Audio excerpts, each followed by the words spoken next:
महाभारत के महान योद्धाओं में एक नाम था अभिमन्यु। वो अर्जुन और सुभद्रा के पुत्र थे, लेकिन अपनी अल्प आयु में ही उन्होंने ऐसा पराक्रम दिखाया कि आज भी उनका नाम वीरता और बलिदान का प्रतीक माना जाता है।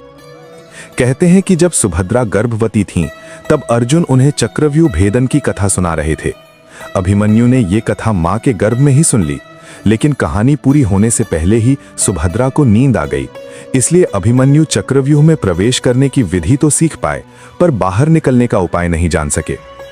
कुरुक्षेत्र के युद्ध में जब कौरवों ने पांडवों को हराने के लिए चक्रव्यूह की रचना की, तब पांडवों के बड़े योद्धा किसी न किसी कारणवश युद्ध भूमि में उपस्थित नहीं थे।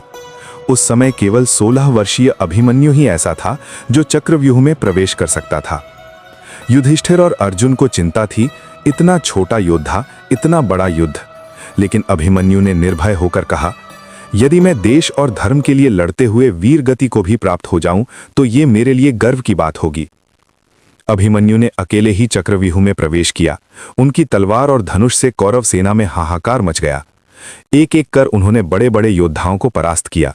दुर्योधन की सेना भयभीत हो उठी। लेकिन कौरवों ने धर्म के विरुद्ध जाकर एक साथ कई योद्धाओं से अभिमन्यु पर हमला कर दिया। टूटे हुए धनुष, घायल शरीर और चारों ओर से आते वार, फिर भी अभिमन्यु अंत तक डटे रहे।